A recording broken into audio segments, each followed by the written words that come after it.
Celebration also marks the beginning of another year of your national life and reminds you that the Republic of America is now 76 years old. I'm glad, fellow citizens, that your nation is so young. 76 years, though a good old age for a man, is but a mere speck in the life of a nation.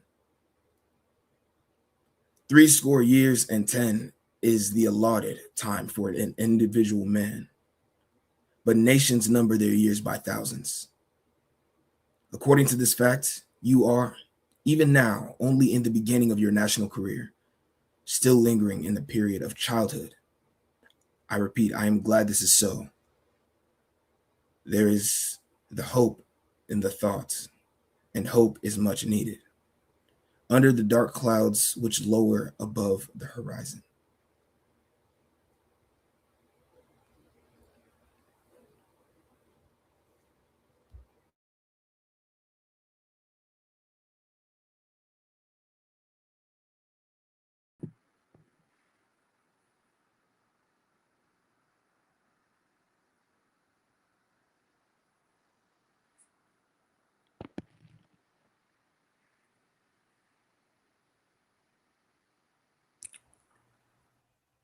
You can go ahead. The eye of the reformer is met with angry flashes, portending disastrous times, but his heart may well beat lighter at the thought that America is young and that she is still in the impressible stage of her existence. May he not hope that high lessons of wisdom, of justice, and of truth will yet give direction to her destiny? Were the nation older, the patriot's heart might be sadder and the reformer's brow heavier. Its future might be shrouded in gloom, and the hope of its prophets go out in sorrow. There is consolation in the thought that America is young. Great streams are not easily turned from channels worn deep in the course of ages.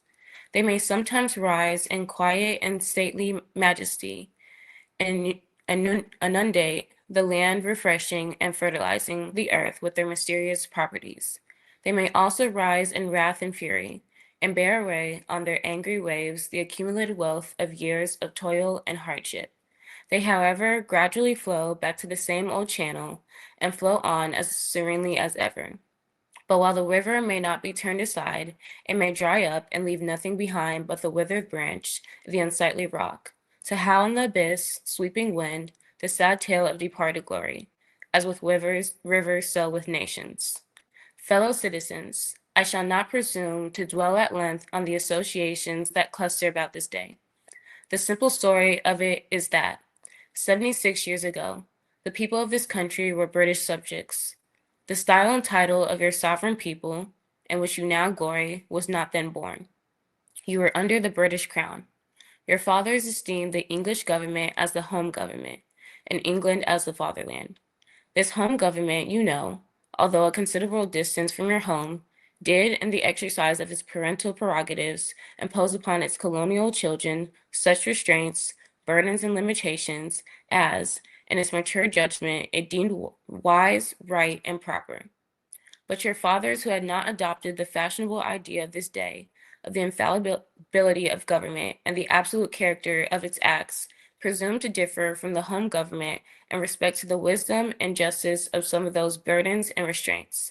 They went so far in their excitement as to pronounce the measures of government unjust, unreasonable, and oppressive, and altogether such as ought not to be quietly submitted to. I scarcely need say, fellow citizens, that my opinion of those measures fully accords with that of your fathers.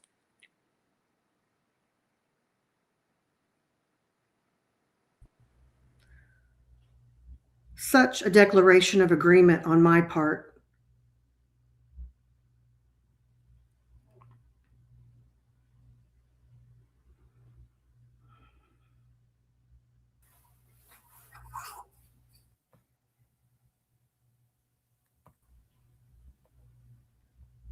So, Mary, I'm not seeing you on stage for some reason.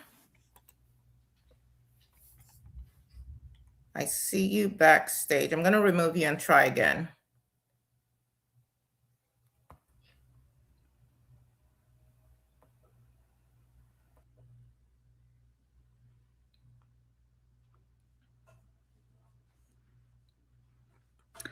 Such a declaration of agreement on my part would not be worth much to anybody. It would certainly prove nothing as to what part I might have taken had I lived during the great controversy of 1776. To say now that America was right and England wrong is exceedingly easy. Everybody can say it. The dastard, not less than the noble brave, can flippantly descant on the tyranny of England towards the American colonies. It is fashionable to do so, but there was a time when to pronounce against England and in favor of the cause of the colonies tried men's souls. They who did so were accounted in their day plotters of mischief, agitators and rebels, dangerous men. To side with the right against the wrong, with the weak against the strong, and with the oppressed against the oppressor. Here lies the merit and the one which of all others seems unfashionable in our day. The cause of liberty may be stabbed by the men who glory in the deeds of your fathers. But to proceed. Feeling themselves harshly and unjustly treated by the home government, your fathers, like men of honesty and men of spirit, earnestly sought redress. They petitioned and remonstrated. They did so in a decorous, respectful, and loyal manner. Their conduct was wholly unexceptionable. This, however, did not answer the purpose. They saw themselves treated with sovereign indifference, coldness, and scorn, yet they persevered. They were not the men to look back. As the sheet anchor takes a firmer hold when the ship is tossed by the storm, so did the cause of your fathers grow stronger, as it breasted the chilling blasts of kingly displeasure. The greatest and best of British statesmen admitted its justice, and the loftiest eloquence of the British Senate came to its support. But with that blindness, which seems to be unvarying characteristic of tyrants, since Pharaoh and his hosts were drowned in the Red Sea, the British government persisted in the exactions complained of. The madness of this course, we believe, is admitted now, even by England, but we fear the lesson is wholly lost on our present ruler. Oppression makes a wise man mad. Your fathers were wise men, and if they did not go mad, they became restive under his treatment. They felt themselves the victims of grievous wrongs, wholly incurable in their colonial capacity. With brave men, there is always a remedy for oppression. Just here, the idea of total separation of the colonies from the crown was born.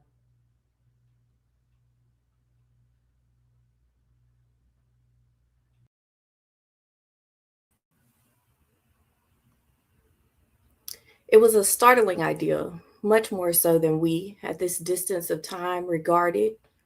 The timid and the prudent, as has been intimidated of that day, were of course shocked and alarmed by it.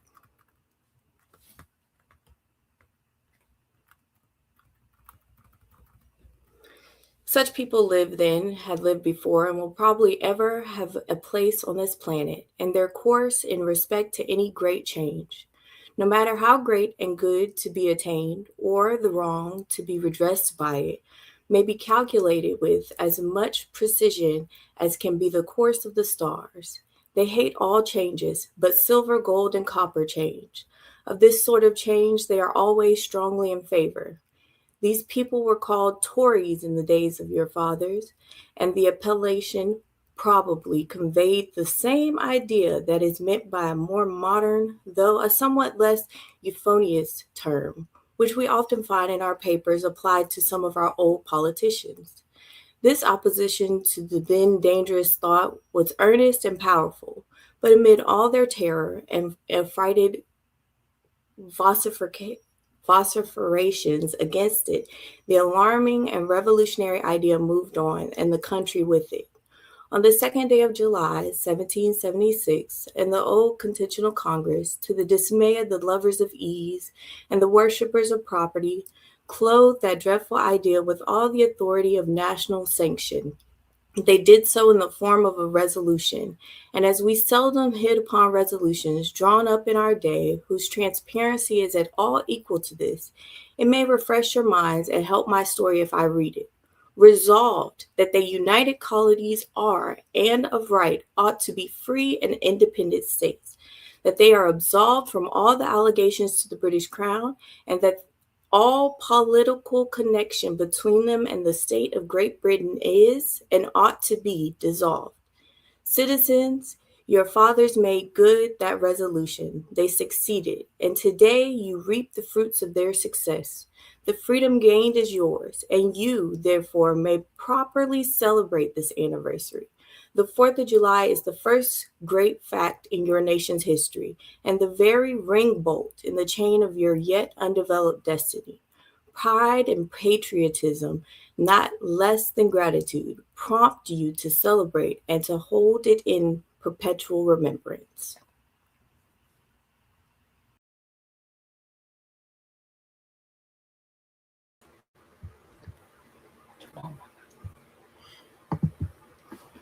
I have said that the Declaration of Independence is the ring bolt to the chain of your nation's destiny. So indeed, I regard it.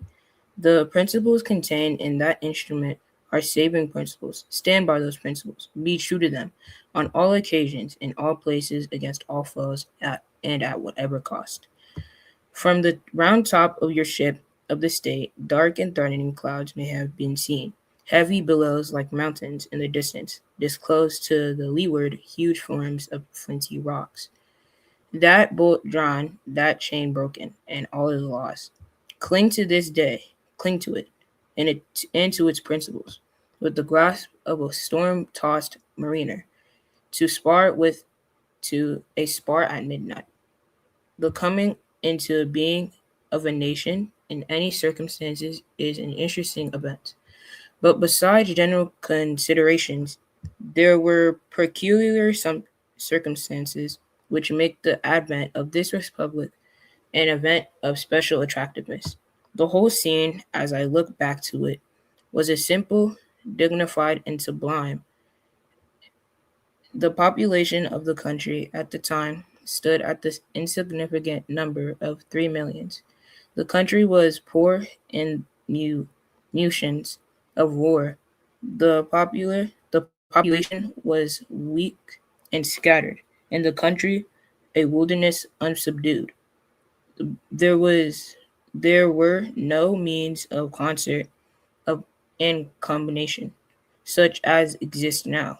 Neither steam or light nor lightning had then been reduced to order and discipline. From the Potomac to Delaware was a journey of many days. Under these and innumerable other disadvantages, your fathers declared for liberty and independence and triumphed. Fellow citizens, I am not wanting in respect for the fathers of this republic. The signers of the Declaration of Independence were brave men. They were great men too, great enough to give fame and to a great age.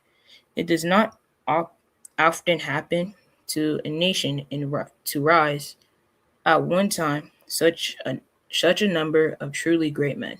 The point of which I am compelled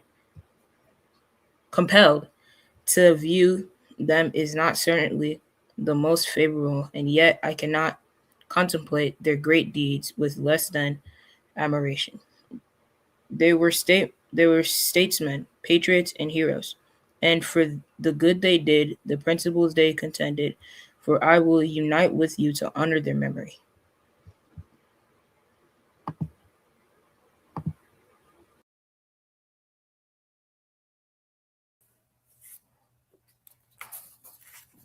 They love their country better than their own private interest.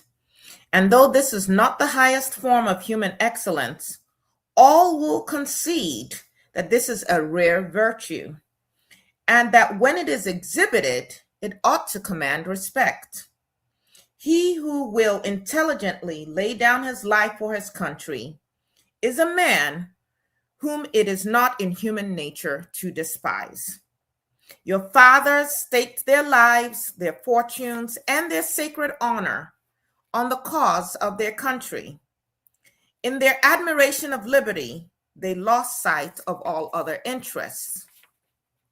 They were peacemen, but they preferred revolution to peaceful submission to bondage.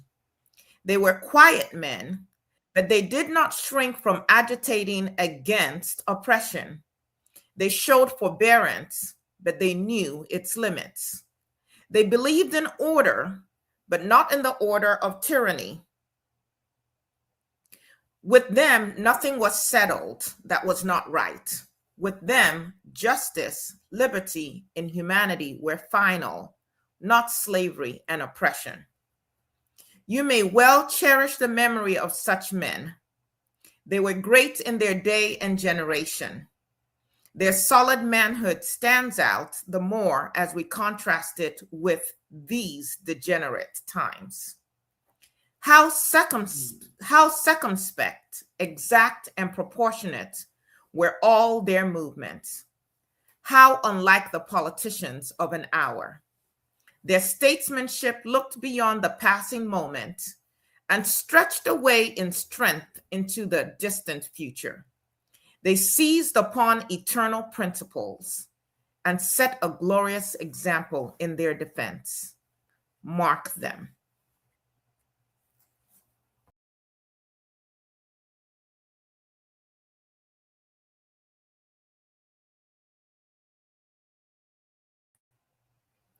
Can you start again? You're muted. Fully appreciating the hardship to be encountered, firmly believing in the right of their cause, honorably inviting the scrutiny of an onlooking world, reverently appealing to heaven to attest their sincerity, soundly comprehending the solemn responsibility they were about to assume, wisely measuring the terrible odds against them, your fathers, the fathers of this republic, did most deliberately, under the inspiration of a glorious patriotism and with a sublime faith in the great principles of justice and freedom, lay deep the cornerstone of the national superstructure which has risen and still rises in grandeur around you. Of this fundamental work, this day is the anniversary. Our eyes are met with demonstrations of joyous enthusiasm. Banners and pennants wave exultingly on the breeze. The din of business, too, is hushed. Even Mammon seems to have quitted his grasp on this day. The ear-piercing fife and the stirring drum unite their accents with the ascending peal of 1,000 church bells. Prayers are made, hymns are sung, and sermons are preached in honor of this day.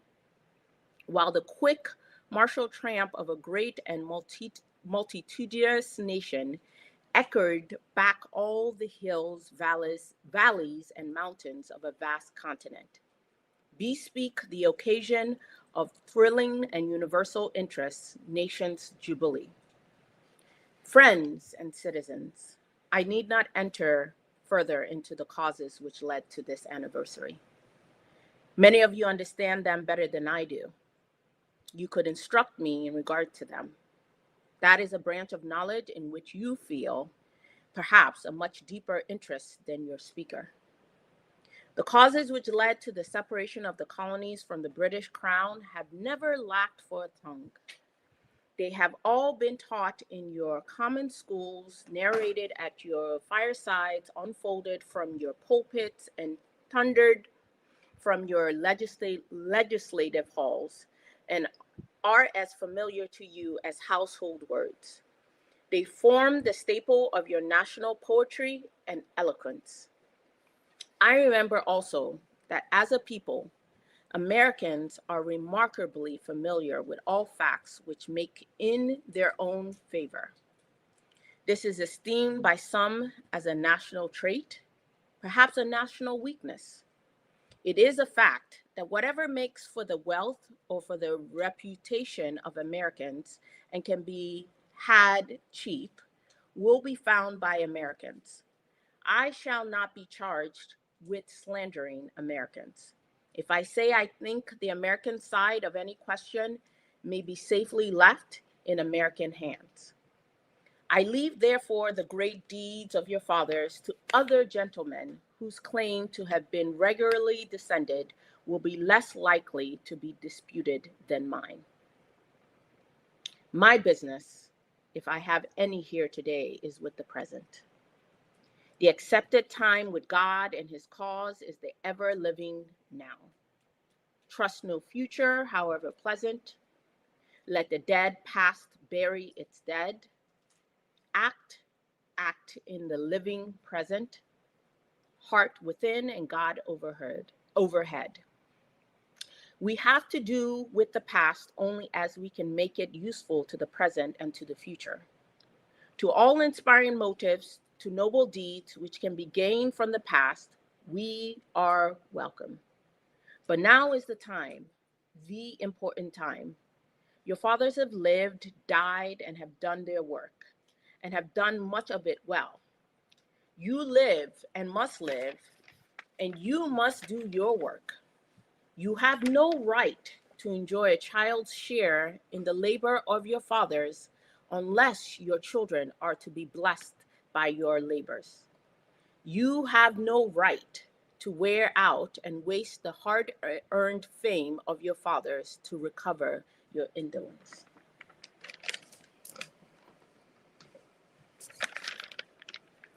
Sidney Smith tells us that men seldom utilize the wisdom and virtues of their fathers, but to excuse some folly or wickedness of their own. This truth is not a doubtful one. There are illustrations of it near and remote, ancient and modern. It was fashionable, hundreds of years ago, for the children of Jacob to boast, "We have Abraham to our father," when they had long lost Abraham's faith and spirit. That people contented themselves under the shadow of Abraham's great name, while they repudiated the deeds which made his name great. Need I remind you that a similar thing is being done all over this country today? Need I tell you that the Jews are not the only people who built the tombs of the prophets, who garnished the sepulchres of the righteous? Washington could not die till he had broken the chains of his slaves. Yet his monument is built up by the price of human blood, and the traitors in the bodies and souls of men shout, "We have Washington to our father." Alas, that it should be so, yet so it is. The evil that men do lives after them. The good is oft interred with their bones. Fellow citizens, pardon me. Allow me to ask, why am I called upon to speak here today? What have I or those I represent to do with your national independence? Are the great principles of political freedom and natural justice embodied in that Declaration of Independence extended to us? And am I therefore called upon to bring our humble offering to the national altar and confess the benefits and express devout gratitude for the blessings resulting from your independence to us? Would to God, for both your sakes and ours, that an affirmative answer could be truthfully returned to these questions. Then would my task be light and my burden easy and delightful. For who is there so cold that a nation's sympathy could not warm him? Who so subordinate and dead to the claims of gratitude that he would not thankfully acknowledge such priceless benefits?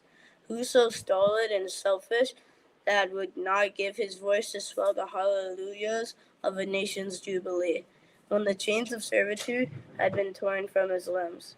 I am not that man. In a case like that, the dumb might eloquently speak, and the lame man leaps as in heart.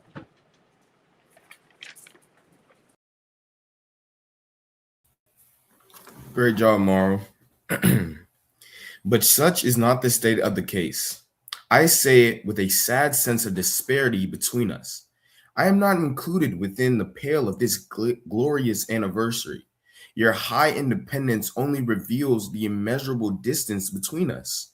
The blessings in which you, this day, rejoice are not enjoyed in common. The rich inheritance of justice, liberty, prosperity, and independence bequeathed by your fathers is shared by you, not by me. The sunlight that brought life and healing to you has brought stripes and death to me.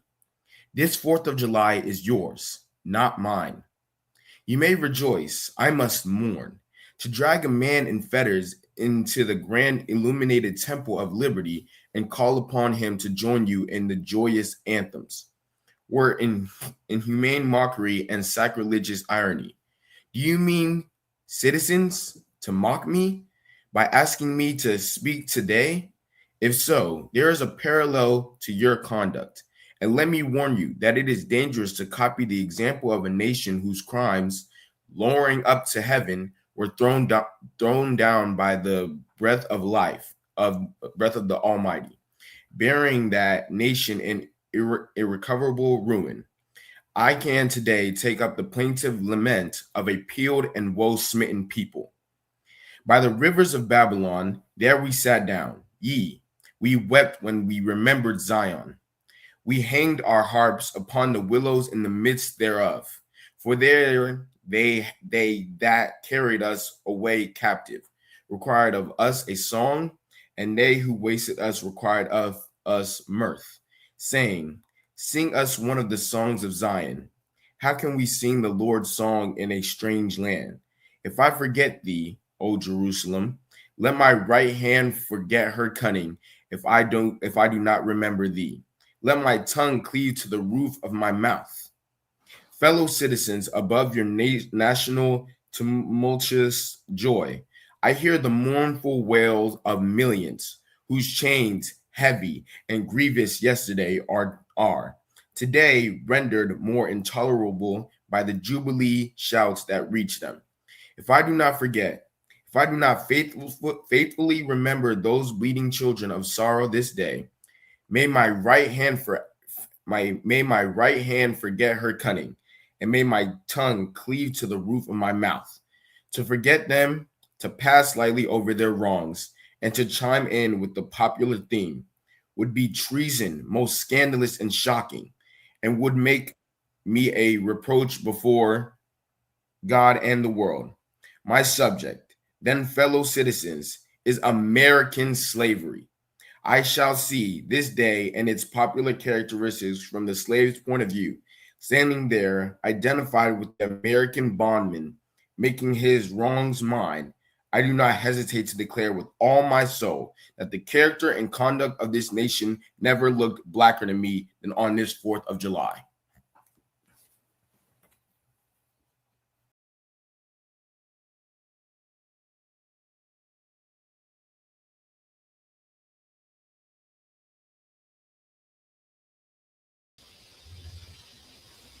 Whether we turn to the declarations of the past or to the professions of the present, the conduct of the nation seems equally hideous and revolting.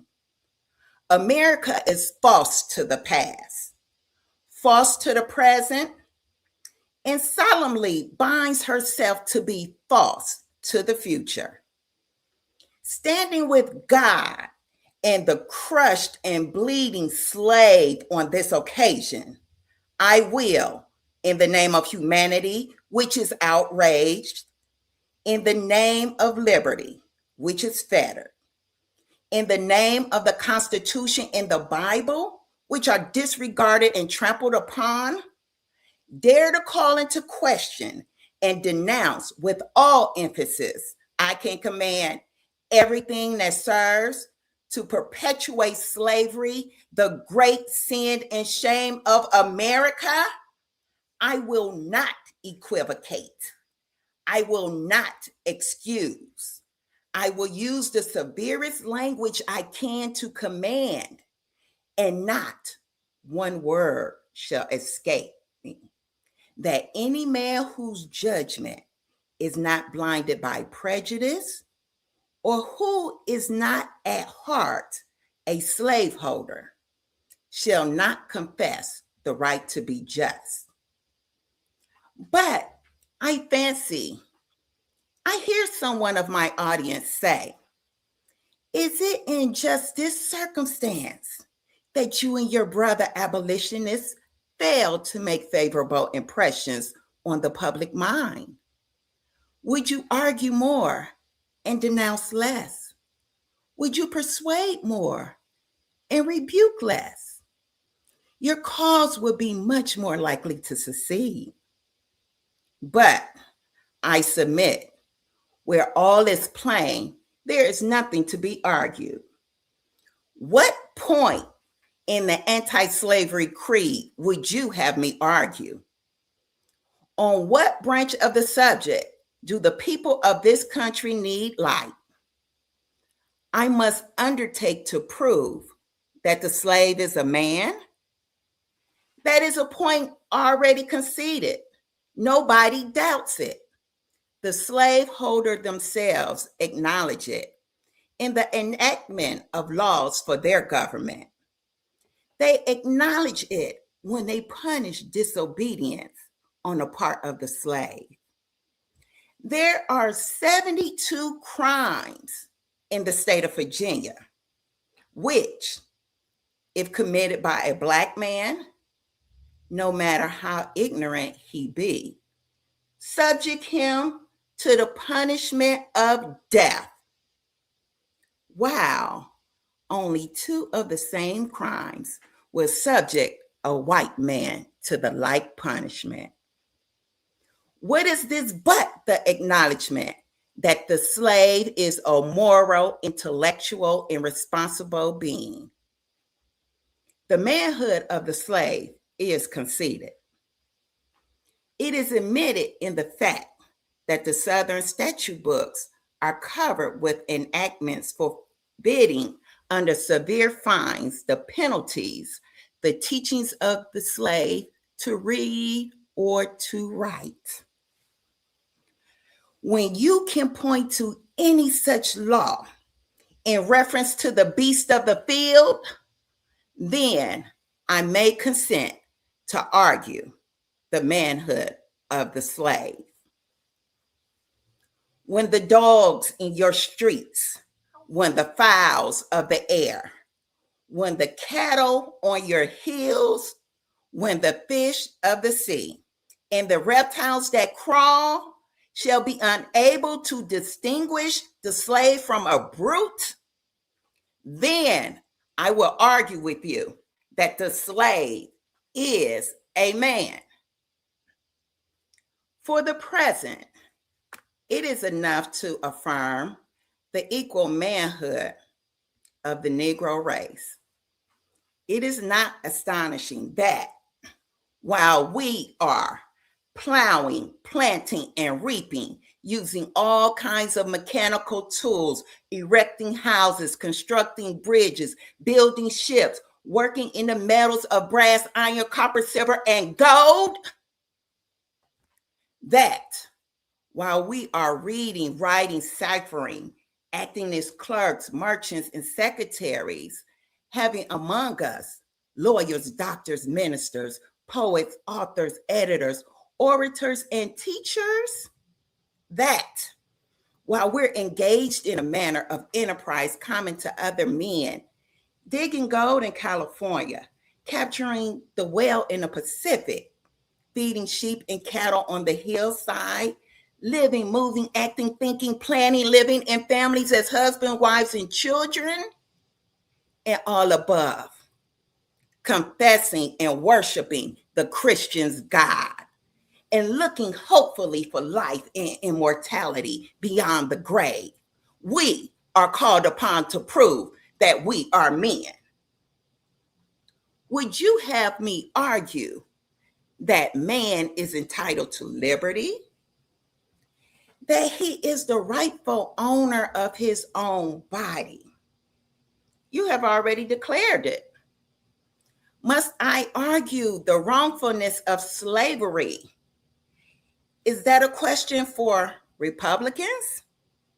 Is it to be settled by the rules of logic and argumentation as a matter beset with great difficulty, involving a doubtful implication of principles of justice hard to be understood?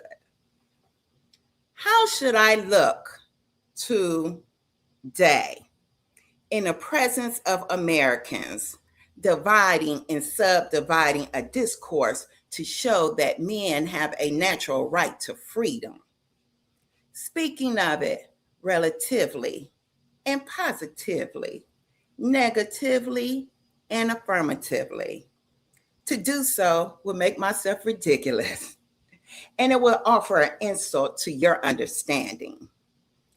There is not a man beneath the canopy of heaven that does not know slavery is wrong for him. What am I to argue?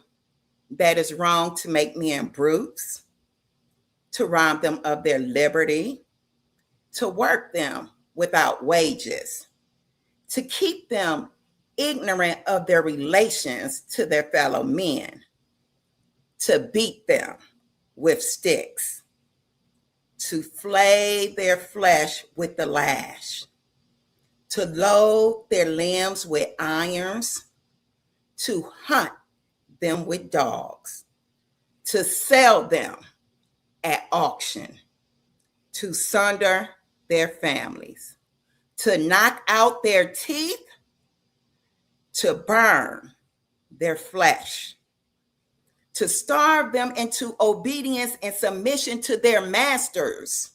Must I argue that a system thus marked with blood and stained with pollution is wrong? No, I will not. I have better employment for my time and strength than such argument would imply. What then remains to be argued? Is it that slavery is not divine? That God did not establish it? That our doctors of divinity are mistaken? There's a blasphemy in the thought. That which is inhuman cannot be divine. Who can reason on such a proposition? They that can may, I cannot.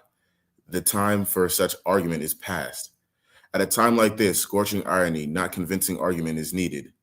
Oh, had I the ability, and I could reach the nation's ear, I would today pour out a fiery stream of biting ridicule, blasting reproach, withering sarcasm, and stern rebuke.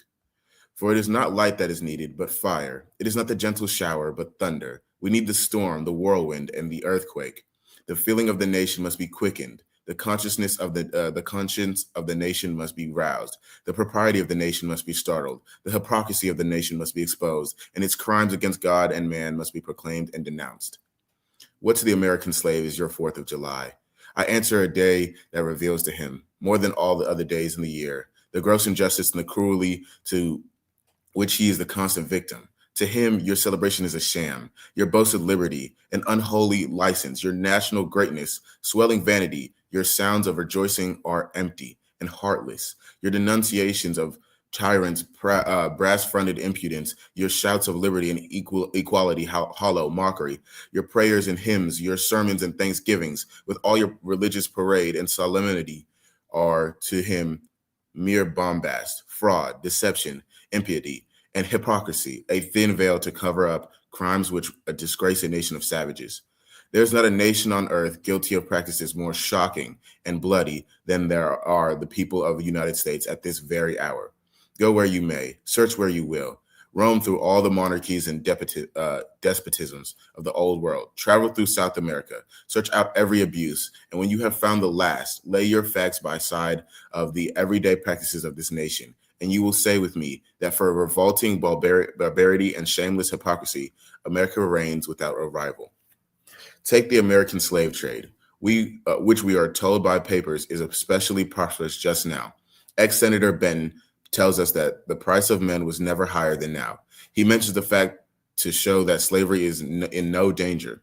This trade is one of the peculiarities of the American institutions.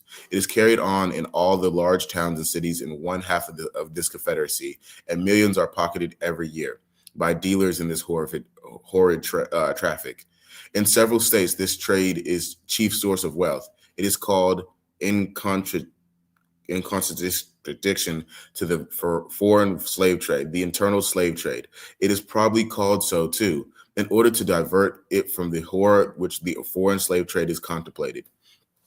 The trade has long since been denounced by this government as piracy. It has been denounced with burning words from the high places of the nation, execrable traffic. To arrest it, to put an end to it, this nation keeps a squadron at immense cost on the coast of Africa. Everywhere in this country, it is safe to speak of this foreign slave trade as a most inhuman traffic, opposed alike to the laws of God and man. The duty to extirpate and destroy it, admitted even by doctors of divinity. In order to put an end to it, some of these last have consented that their colored brethren should leave this country and establish themselves on the western coast of Africa.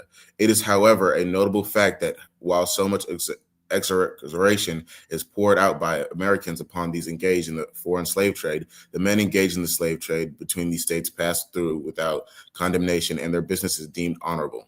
Behold the practical operation of this slave trade. The American slave trade sustained by American politics and an American religion, where here you will see men and women reared like swine for the market. You know what it is, swine drover. I will show you a man drover. They inhabit all of our southern states. They perambulate the country and crowd the highways of the nation with droves of human stock. You will see one of these human flesh jobbers armed with a pistol, whip, and a Bowie knife, driving a company of 100 men, women, and children from the Potomac to the slave market at New Orleans. These wretched people are to be sold singly or in lots to suit purchasers. They are food for the cotton field and the deadly sugar mill.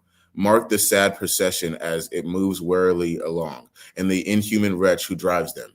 Hear his savage yells and his blood-chilling oaths as he hurries off on his affrighted captives. There, see the old men with locks, thin gray. Cast one glance, if you please, upon that young mother whose shoulders are bare to the scorching sun, her briny tears falling on the brow of the babe in her arms. See, too, that girl of 13 weeping, yes, weeping, as she thinks of the mother from whom she was been torn.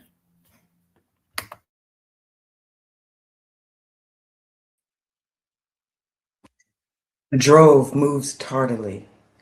Heat and sorrow have nearly consumed their strength. Suddenly you hear a quick snap, like the discharge of a rifle. The fetters clank and the chains rattle simultaneously. Your ears are saluted with a scream that seems to have torn its way to the center of your soul. The crack you heard was the sound of the slave whip. The scream you heard was from the woman you saw with the babe. Her speed had faltered under the weight of her child and her chains. That gash on her shoulder tells her to move on. Follow the drove to New Orleans. Attend the auction. See men examined like horses. See the forms of women rudely and brutally exposed to the shocking gaze of American slave buyers. See this drove sold and separated forever, and never forget that the deep, sad sobs that arose from the scattered multitude. Tell me, citizens, where under the sun you can witness a spectacle more fiendish and shocking. Yet this is but a glance at the American slave trade as it exists at this moment in the ruling part of the United States. I was born amid such sights and scenes. To me, the American slave trade is a terrible reality. When a child, my soul was often pierced with a sense of its horrors. I lived on Philpott Street, Fells Point, Baltimore, and have watched from the wharves the slave ships in the basin, anchored from the shore, with their cargoes of human flesh, waiting for favorable winds to waft them down the Chesapeake. There was at that time a grand slave market kept at the head of Pratt Street by Austin Woldfolk. His agents were sent into every town and county in Maryland, announcing their arrival through the papers and on flaming handbills headed "Cash for Negroes." These men were generally well-dressed men and very captivating in their manners, ever ready to drink, to treat, and to gamble. The fate of many a slave has depended upon the turn of a single card, and many a child has been snatched from the arms of its mother by bargains arranged in a state of brutal drunkenness. The fleshmongers gather up their victims by the dozens and drive them chained to the General Depot at Baltimore.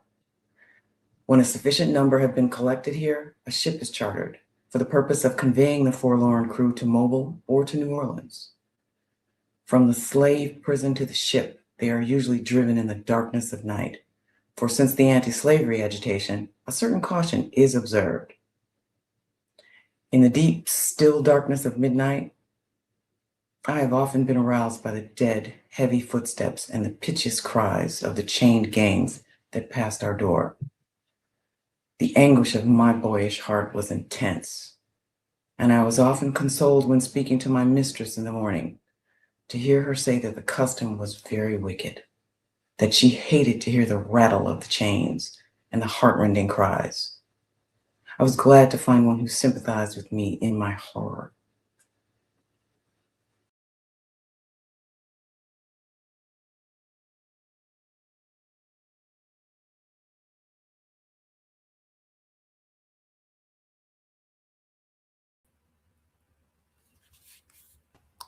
You can begin. Thank you. Sorry. Fellow citizens, this murderous traffic is, today, an active operation in this boasted republic. In the solitude of my spirit, I see clouds of dust raised on the highways of the South. I see the bleeding footsteps.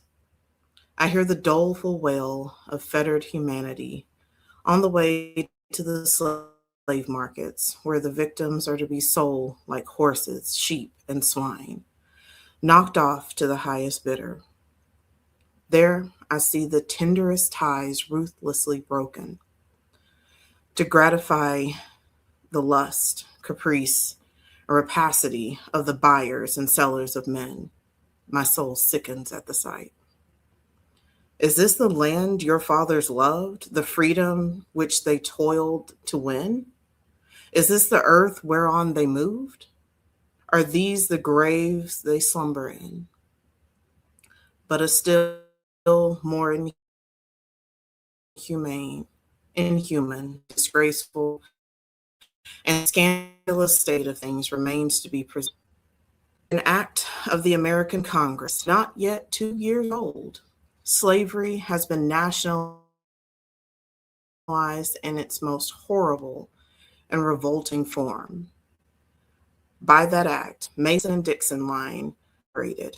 New York has become as Virginia, and the power to hold, hunt, and sell men, women, and children as slaves remains no longer a mere state institution, but is now an institution of the whole United States. The power is coextensive with the Star-Spangled Banner and American Christianity. Where these go may also go the merciless slave hunter. Where these are, man is not sacred. He's a bird for the sportsman. By that most foul, fiendish of all human decrees, the liberty and person of every man are put in peril. Your broad Republican domain is hunting ground for men, not for thieves and robbers, enemies of society, merely, but for men guilty of no crime.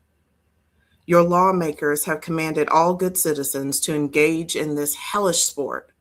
Your president, your secretary of state, your lords, nobles, and ecclesiastics enforce as a duty you owe to your free and glorious country and to your God that you do this accursed thing. No fewer than 40 Americans have, within the past 2 years, been hunted down and, without a moment's warning, hurried away in chains and consigned to slavery and excruciating torture. Some of these have had wives and children dependent upon them for bread, but of this no account was made. The right of the hunter to his prey stands superior to the right of marriage and to all rights in this republic, the rights of God included. For Black men, there are neither law, justice, humanity, not religion. The fugitive slave law makes mercy to them a crime and bribes the judge who tries them. An American judge gets $10 for every victim he consigns to slavery, and 5 when he fails to do so. The oath of any 2 villains is sufficient under this hell-black enactment. to send the most pious and exemplary Black man into the remorseless jaws of slavery. His own testimony is nothing. He can bring no witnesses for himself. The minister of American justice is bound by the law to hear but one side, and that side is the side of the oppressor. Let this damning fact be perpetually told. Let it be thundered around the world that in tyrant-killing, king-hating, people-loving, democratic, Christian America, the seats of justice are filled with judges who hold their offices under an open and palpable bribe, and are bound in deciding in the case of a man's liberty, hear only his accusers. Glaring violation of justice, shameless disregard of the forms of administering law, arrangement to entrap the defenseless, and in diabolical intent, this fugitive slave law stands alone in the annals of tyrannical legislation. I doubt if there be another nation on the globe having the brass and the baseness to put such a law on the statute book. If any man in this assembly thinks differently from me in this matter and feels able to disprove my statements, I will gladly confront him at any suitable time and place he may select.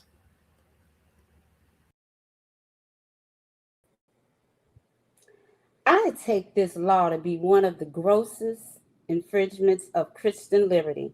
And if the churches and ministers of our country were not stupidly blind or most wickedly indifferent, they too would so regard it. At the very moment that they are thanking God for the enjoyment of civil and religious liberty and for the right to worship God according to the dictates of their own consciousness, they are utterly silent in respect to a law which robs religions of its chief significance and make it utterly worthless to the world lying in wickedness. Did this law concern the mint, anise, and cumin, abridge the right to sing psalms, to partake in the sacrament, or to engage in any of its ceremonies of religions, it would be smitten by the thunder of 1,000 pulpits. A general shout will go up from the church demanding repeal, repeal, instant repeal. And it will go hard with that politician who presumed to solicit the voice of the people without inscribing this motto on his banner. Further, if this demand was not complied with, another Scotland will be added to the history of religion's liberty. And the stern of old Covenanters would be thrown into the shade. A John Knox would be seen at every church door and heard from every pulpit. And Fillmore will have no more quarter than was shown by Knox to the beautiful but treacherous Queen Mary of Scotland. The fact that the church of our country, with fictional exception, does not esteem the fugitive slave law as a declaration of war against religious liberty implies that the church regards religion simply as a form of worship, an empty ceremony, and not a vital principle, requiring active benevolence and justice, love and goodwill towards man. It assumes surface sacrifice above mercy, psalm singing above right doing, solemn meeting above practical righteousness. A worship that can be conducted by persons who refuse to give shelter to the houseless, to give bread to the hungry, clothing to the naked, and who enjoin obedience to a law forbidding these acts of mercy, is a curse, not a blessing to mankind. The Bible addressed all these persons as scribes, Pharisees, and hypocrites who pay tithe of mint, anise, and cumin, and have omitted the weightier matters of the law, judgment, mercy, and faith.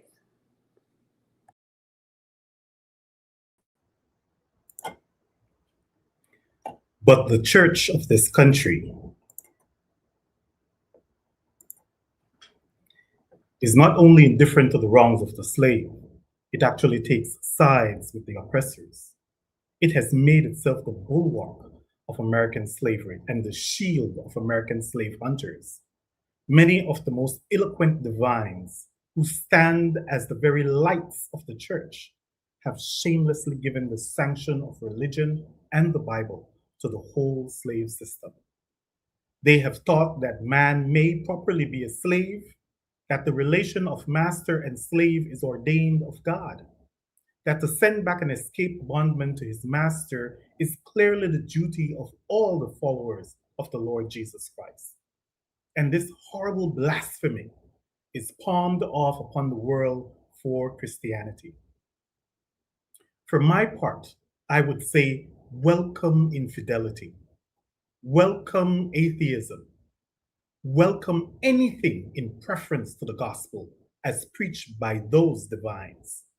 They convert the very name of religion into an engine of tyranny and barbarous cruelty, and serve to confirm more infidels in this age than all the infidel writings of Thomas Paine, Voltaire, and Bolingbroke put together have done. These ministers make religion a cold and flinty-hearted thing, having neither principles of right action nor bowels of compassion. They strip the love of God of its beauty and leave the throne of religion a huge, horrible, repulsive form. It is a religion for oppressors, tyrants, man-stealers, and thugs. It is not that pure and undefiled religion which is from above, and which is first pure, then peaceable, easy to be entreated, full of mercy and good fruits, without partiality and without hypocrisy. But a religion which favors the rich against the poor, which exalts the proud above the humble, which divides mankind into two classes, tyrants and slaves, which says to the man in chains, stay there, and to the oppressor, oppress on. It is a religion which may be professed and enjoyed by all the robbers and enslavers of mankind. It makes God a respecter of persons, denies his fatherhood of the race, and tramples in the dust the great truth of the brotherhood of man. All this we affirm to be true of the popular church and the popular worship of our land and nation, a religion, a church, and a worship which on the authority of inspired wisdom we pronounce to be an abomination in the sight of God. In the language of Isaiah, the American church might be well addressed, bring no more vain oblations. Incense is an abomination unto me. The new moons and Sabbaths, the calling of assemblies, I cannot away with. It is iniquity, even the solemn meeting. Your new moons and your appointed feasts my soul hateth. They are a trouble to me. I am weary to bear them. And when ye spread forth your hands, I will hide my eyes from you. Yea, when ye make many prayers, I will not hear. Your hands are full of blood. Cease to do evil. Learn to do well. Seek judgment. Relieve the oppressed. Judge for the fatherless. Plead for the widow. The American church is guilty when viewed in connection with what it is doing to uphold slavery, but it is superlatively guilty when viewed in connection with its ability to abolish slavery. The sin of which it is guilty is one of omission as well as commission. Albert Barnes but uttered what the common sense of every man at all observant of the actual state of the case will receive as truth, when he declared that there is no power out of the church that could sustain slavery an hour, if it were not sustained in it. Let the religious press, the pulpit, the Sunday school, the conference meeting, the great ecclesiastical, missionary, Bible and tract associations of the land array their immense powers against slavery and slaveholding, and the whole system of crime and blood would be scattered to the wind. And that they do not do this involves them in the most awful responsibility of which the mind can conceive. In prosecuting the anti-slavery enterprise, we have been asked to spare the church, to spare the ministry. But how, we ask, could such a thing be done? We are met on the threshold of our efforts for the redemption of the slave by the church and ministry of the country, in battle arrayed against us, and we are compelled to fight or flee. From what quarter, I beg to know, has proceeded a fire so deadly upon our ranks during the last 2 years as from the northern pulpit? As the champions of oppressors, the chosen men of American theology have appeared, men honored for their so-called piety and their real learning. The Lords of Buffalo, the Springs of New York, the Lathrops of Auburn, the Coxes and Spencers of Brooklyn, the Gannett's and Sharps of Boston, the Deways of Washington, and other great religious lights of the land have, in utter denial of the authority of him by whom they profess to be called to the ministry, deliberately taught us against the examples of the Hebrews and against the remonstrance of the apostles. They teach that we ought to obey man's law before the law of God.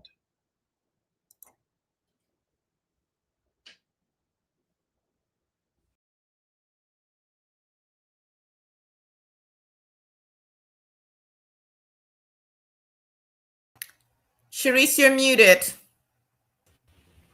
Thank you, sorry.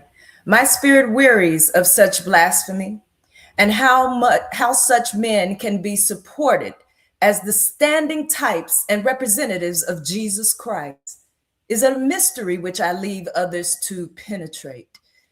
In speaking of the American church, however, let it be distinctly understood that I mean the great mass of the religious organizations of our land. There are exceptions, and I thank God that there are.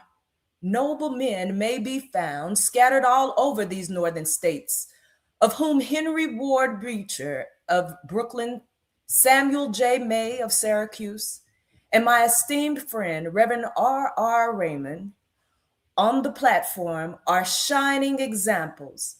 And let me say further that upon these men lies the duty to inspire our ranks with high religious faith and zeal, and to cheer us on in the great mission of the slave's redemption from his chains. One is struck with the difference between the attitude of the American church towards the anti-slavery movement and that occupied by the churches in England towards a similar movement in that country. There, the church, true to this mission of ameliorating, elevating, and improving the condition of mankind, came forward, promptly bound up the wounds of the West Indian slave and restored him to his liberty. There, the question of emancipation was a highly religious question. It was demanded in the name of humanity and according to the law of the living God. The Sharps, the Clarksons, the Wilberforces, the Broxtons, the Birchills, the Nips were alike famous for their piety and for their philanthropy. The anti-slavery movement, there was not an anti-church movement, for the reason that the church took its full share in persecuting that movement.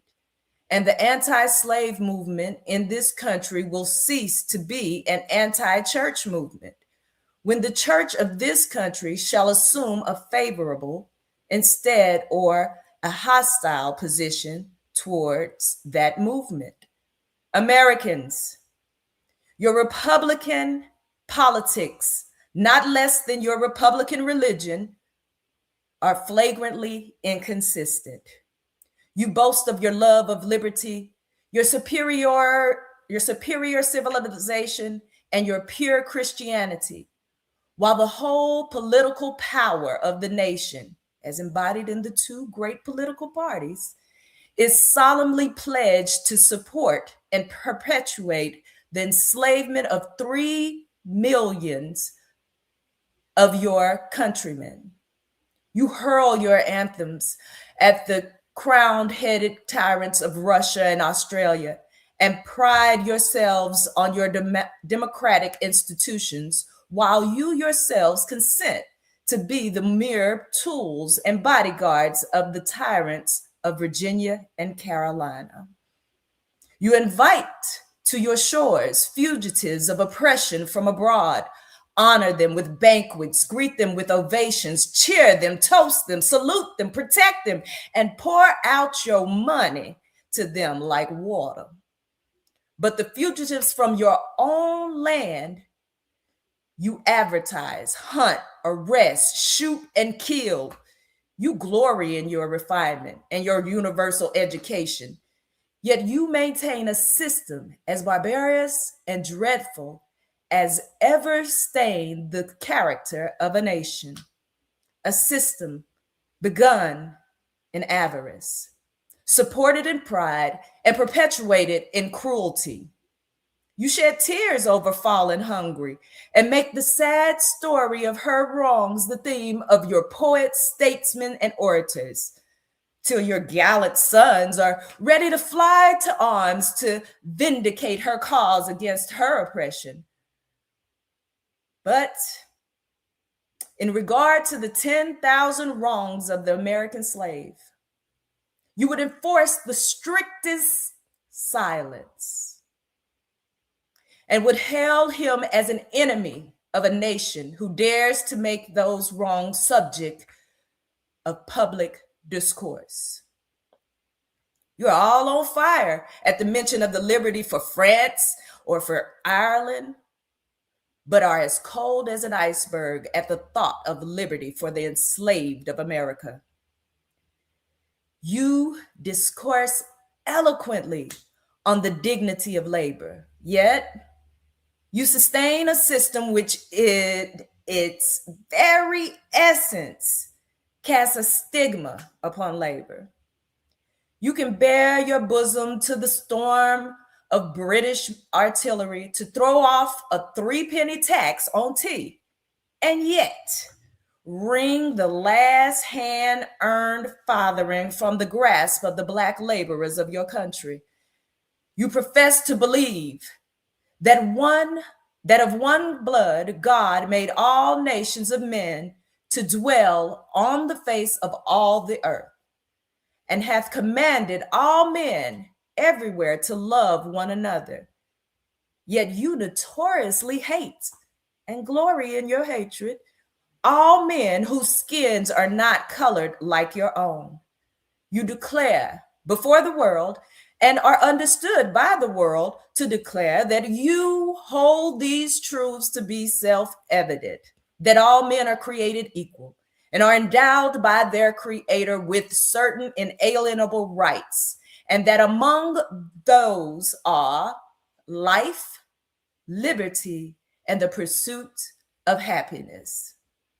And yet you hold securely in a bondage which, according to your own Thomas Jefferson, is worse than ages of that which your fathers rose in rebellion to oppose a 7th part of the inhabitants of your country.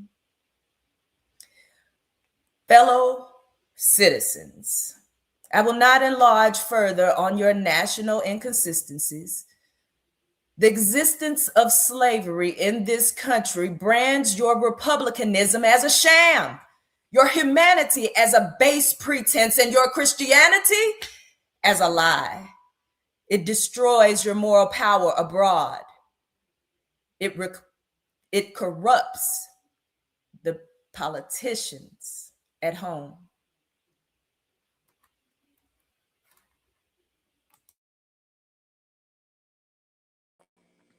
It saps the foundation of religion. It makes your name a hissing and a byword to a mocking earth. It is the antagonistic force in your government, the only thing that seriously disturbs and endangers your union. It fetters your progress. It is the enemy of improvement, the deadly foe of education. It fosters pride. It breeds insolence. It promotes vice. It shelters crime. It is a curse to the earth that supports it. And yet you cling to it as if it were the sheet anchor of all your hopes. Oh, be warned, be warned. A horrible reptile is coiled up in your nation's bosom. The venomous creature is nursing at the tender breast of your youthful republic. For the love of God, tear away and fling from you the hideous monster and let the weight of 20 millions crush and destroy it forever. But it is answered in reply to all this that precisely what I have now denounced is in fact guaranteed and sanctioned by the Constitution of the United States. That the right to hold and to hunt slaves is a part of that Constitution framed by the illustrious fathers of this republic. Then I dare to affirm, notwithstanding all I have said before, your fathers stooped, basely stooped, to palter with us in a double sense and keep the word of promise to the ear, but break it to the heart. And instead of being the honest men I have before declared them to be, they were the various impostors that ever practiced on mankind. This is the inevitable conclusion, and from it, there is no escape. But I differ from those who charge this baseness on the framers of the Constitution of the United States. It is a slander upon their memory, at least, so I believe. There is not time now to argue the constitutional question at length, nor have I the ability to discuss it as it ought to be discussed. The subject has been handled with masterly power by Lysander Spooner, Esquire, by William Goodell, by Samuel E. Sewell, Esquire, and last, though not least, by Garrett Smith, Esquire. These gentlemen have, as I think, fully and clearly vindicated the Constitution from any design to support slavery for an hour. Fellow citizens, there is no matter in respect to which the people of the North have allowed themselves to be so ruinously imposed upon as that of the pro-slavery character of the Constitution. In that instrument, I hold there is neither warrant, justification, license, permission, nor sanction, legal standing of the hateful thing, but interpreted as it ought to be interpreted. The Constitution is a glorious liberty document. Read its preamble, consider its purposes. Is slavery among them? Is it at the gateway or is it in the temple? Is it neither? While I do not intend to argue this question on the present occasion, let me ask if it be not somewhat singular that if the Constitution were intended to be, by its framers and adopters, a slave-holding instrument, why neither slavery, slave-holding, nor slave can anywhere be found in it? What would be thought of an instrument drawn up, legally drawn up for the purpose of entitling, giving ownership to the city of Rochester to a tract of land in which no mention of land was made?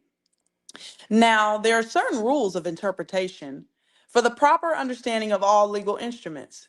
These rules are well established. They are plain, common sense rules, such as you and I and all of us can understand and apply without having passed years in the study of law.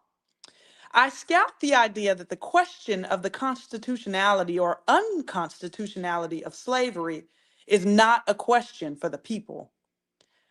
I hold that every American citizen has a right to form an opinion of the Constitution and to propagate that opinion and to use all honorable means to make his opinion the prevailing one. Without this right, the liberty of an American citizen would be as insecure as that of a Frenchman.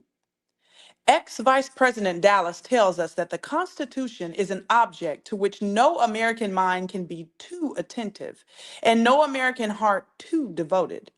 He further says, the Constitution, in its words, is plain and intelligible and is meant for the homebred, unsophisticated understandings of our fellow citizens.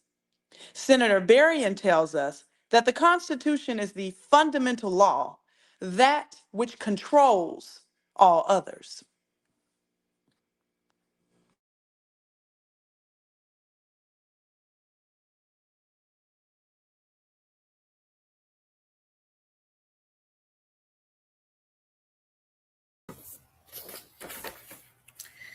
The Charter of our Liberties, which every citizen has a personal interest in understanding thoroughly.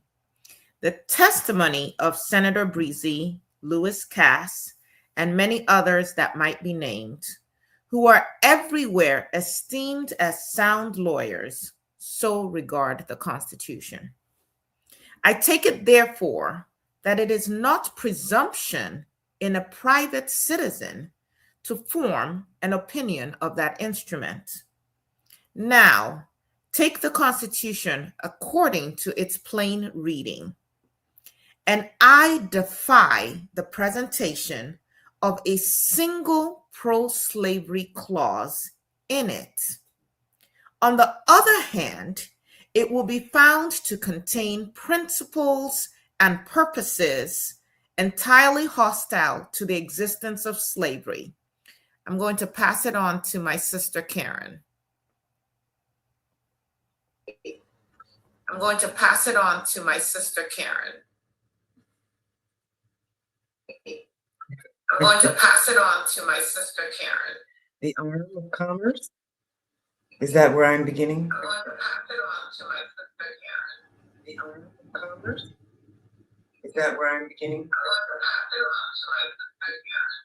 The arm of commerce? Is that where I'm beginning?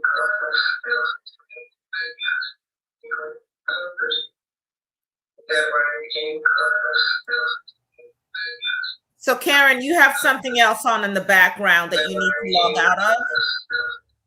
And then you're starting with, I have detained my audience. Got it.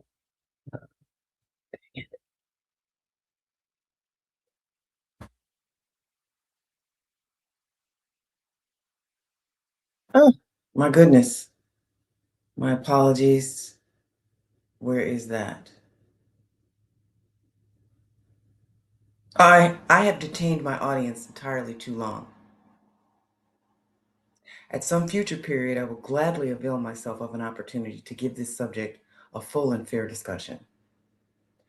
Allow me to say in conclusion, notwithstanding the dark picture I have this day presented of the state of the nation, I do not despair of this country.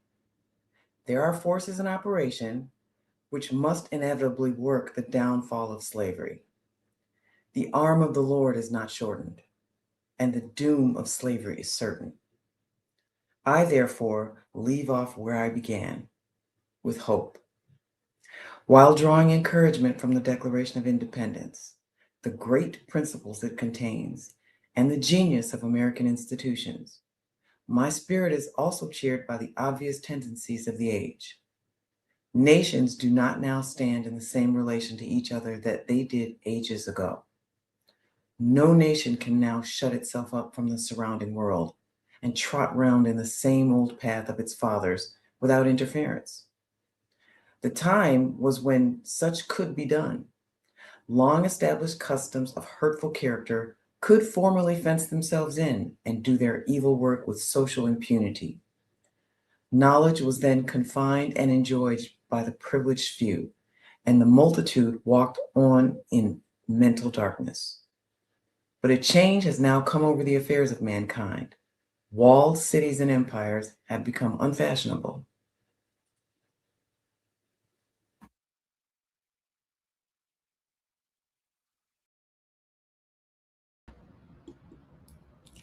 The arm of commerce has borne away the gates of the strong city. Intelligence is penetrating the darkest corners of the globe. It makes its pathway over and under the sea, as well as on the earth. Wind, steam, and lightning are its chartered agents. Oceans no longer divide, but link nations together. From Boston to London is now a holiday excursion. Space is comparatively annihilated. Thoughts expressed on one side of the Atlantic are distinctly heard on the other. The far off and almost fabulous Pacific rolls in grandeur at our feet. The celestial empire, the mystery of ages, is being solved. The fiat of the Almighty, let there be light, has not yet spent its force. No abuse, no outrage, whether in taste, sport, or avarice, can now hide itself from the all-pervading light. The iron shoe and crippled foot of China must be seen in contrast with nature. Africa must rise and put on her yet unwoven garment. Ethiopia shall stretch out her hand unto God. In the fervent aspirations of William Lloyd Garrison, I say, and let every heart join in saying it, God speed the year of Jubilee, the wide world, when from their galling chains set free, the oppressed shall vilely bend the knee and wear the yoke of tyranny. Like brutes, no more, that year will come, and freedom's reign to man his plundered rights again restore. God speed the day when human blood shall cease to flow, and every clime be understood the claims of human brotherhood, and each return for evil good, not blow for blow. That day will come, all feuds to end, and change into a faithful friend each foe. God speed the hour, the glorious hour, when none on earth shall exercise a lordly power, nor in a tyrant's presence cower, but all to manhood's stature tower, by equal birth. That hour will come, to each, to all, and from his prison house the thrall, go forth.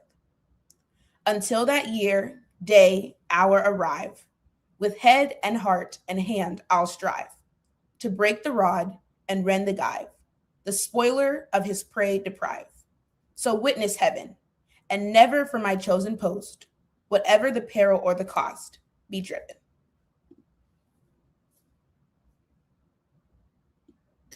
Well, I'm going to add back to the stage some of our readers who are still here. Thank you so much for joining. You all have been amazing. Thank you for those who've taken time out of your barbecuing and whatever else to join us in this conversation. I'm going to just shout out everyone really quickly. We had Dennis who started us off, Anna and Mary. We had Tyranny and Daniel. I think Daniel and Morrow were our youngest. Morrow is 10. We had Tyrone couldn't make it. So Mary, thank you so much. Ikem, Dr. Annette Nunnally, and did she bring it? Kene, let's see. Let me add more people to the stage here. There we go.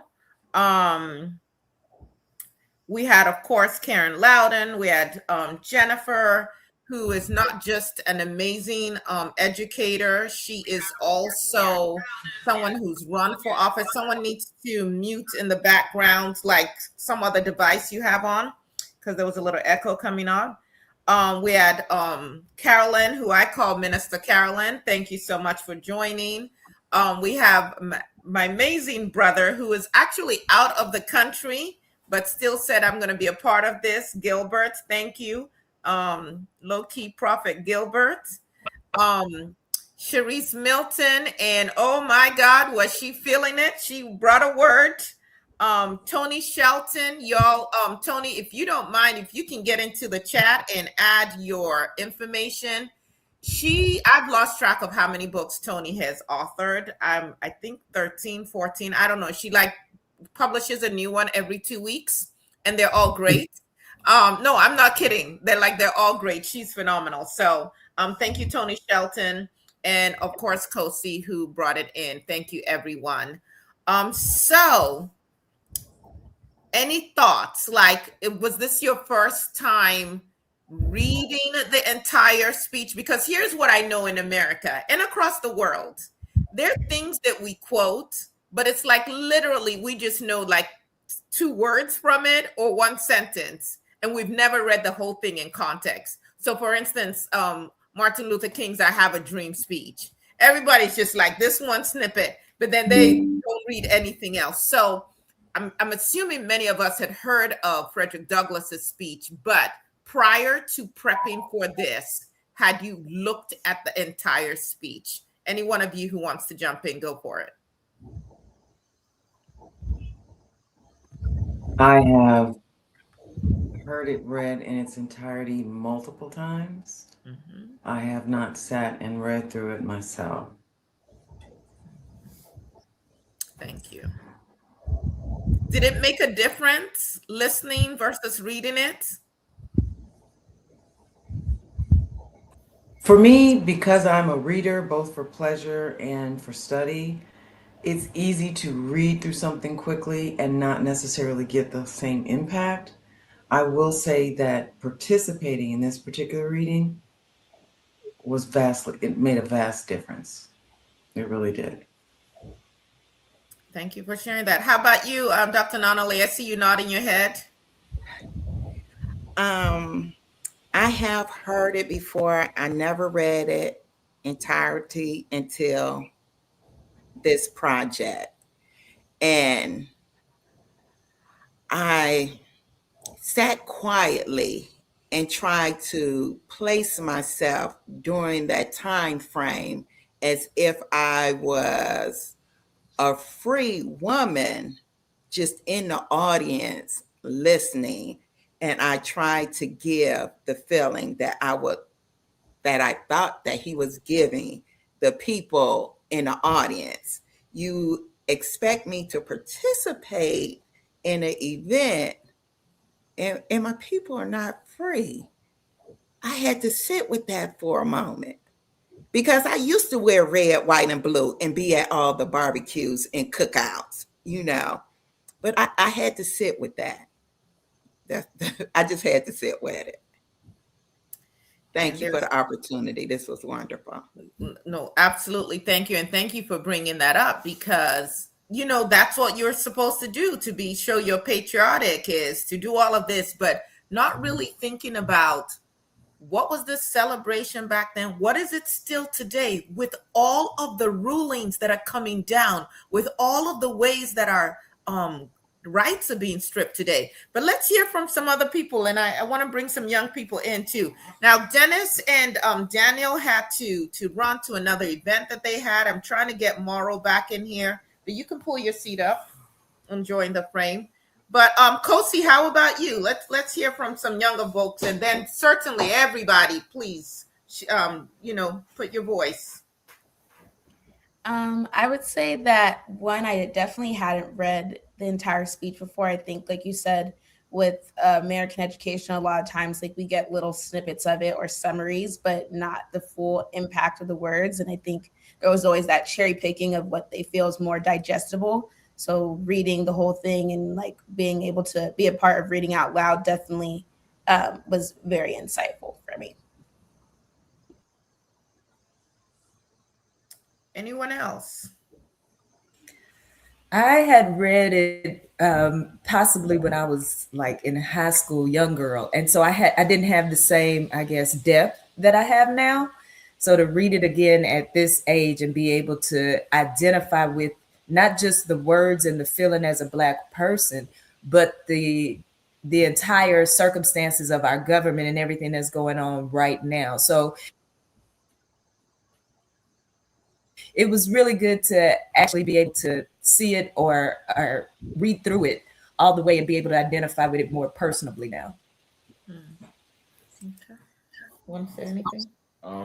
Yes, sir. I have not read this speech before. I thought it was very empowering, especially the part that I read where it's really showing wow, there's just this disconnect between us and you because y'all are celebrating your independence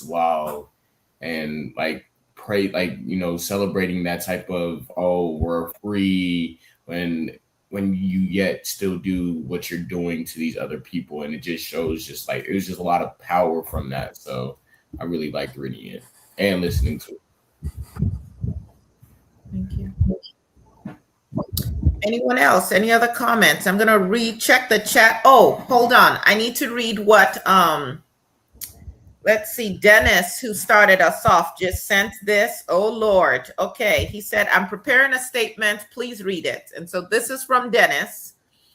For those of you who you can go back, if you got in late, you can go back to the YouTube channel and start it from the beginning, because every reader was incredibly powerful. But Dennis started us off and he said this. He's, I believe, a second-year student, college student. What? Oh, okay. He said, the need for Douglas's words remains even today, 250 years as our nation is no longer a child, as he described. In 250 years of progress, we have gained the right to vote, had a president of color, and have sat in rooms our ancestors could only dream of being background pieces in. Yet somehow, because we have gotten comfortable, we have allowed the last two to undo the progress, to undo the advancements of the last 250. In the day of Frederick Douglass, even among his fellow allies in the abolitionist cause, the audience of the speech, he felt the need to preface, and however true to his actual beliefs, pander. So he was speaking truth to power. Those before us literally laid their lives down so that we do not have to hold our tongues. Okay, y'all, this is written by Dennis, I think is 19. Okay. He said, those before us literally laid their lives down so that we do not have to hold our tongues. Yet we still do not raise our voices. Even in our maturity as a nation reaching 250, we are still naive. Is it only when they take another one of our lives, showing ours are worth less than theirs, that we awaken from the slumbers of complacency? Today, we are empowered with innumerable platforms and countless opportunities, and we should not allow injustice persist because we are distracted. Instead, we should point out the irony in our land of the free until it really becomes one. He says we should point out the cruel irony in our land of the free until it really becomes one. That is from a 19-year-old. All right, what say y'all? I was just sitting here really considering this idea of irony, right? That it's Independence Day, but it's only for a select group, first of all, and you declare the nation independent of its own enslavers, but you are enslaving at the same time, right? More than half the nation at that point. And I was just thinking, maybe because I am not a born American, I wasn't born in the United States of America, and I come from somewhere else. So having read... they're coming for your citizenship. Well, but that's my point exactly. I don't hold it. I don't have it. It's not mine. I don't consider it, my personal property, this idea of being a citizen of the United States of America, right? And so for me, the 4th of July, and I'm thinking here of Frederick Douglass standing in front of an audience of mixed people who are Americans, right? And people who are enslaved at the same time. And so that group, that mindset that he's trying to bring across to them, that, no, this is not it, right? And the idea that you are going to be a citizen of this country and be a person who is also, independent, you really have to consider that before you think about this 4th of July thing, right? So I'm in a quandary. And I won't even bring up the church because, that, Why causes- don't you want to bring up the church? Mm. He brought up the church, and then it said, "Don't hold your tongue." Why don't you want to bring up the church? The church.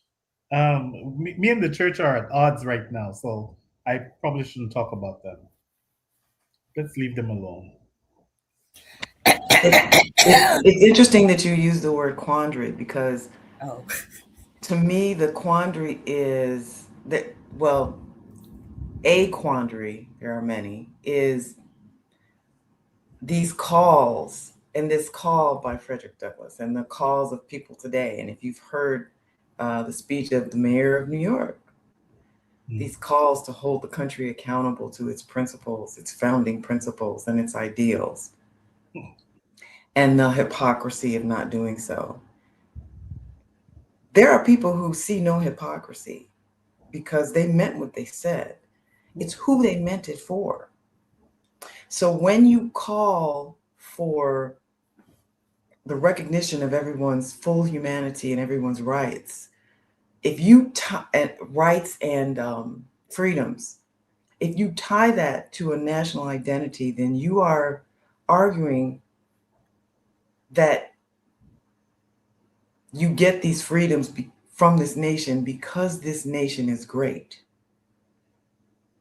as opposed to you get these freedoms and these rights because you are human. And that's the dilemma I always see in any argument where this nation is great and it was founded on these, even from the great Frederick Douglass. This nation is great and we have these founding principles and you should give it to all men and women, we would say now. You don't get them because of the nation. And if you do that, then you have hobbled yourself, because then you're in an argument as to whose nation is it and who gets to define whose nation it is and who gets to define who is a citizen and therefore has these rights and freedoms.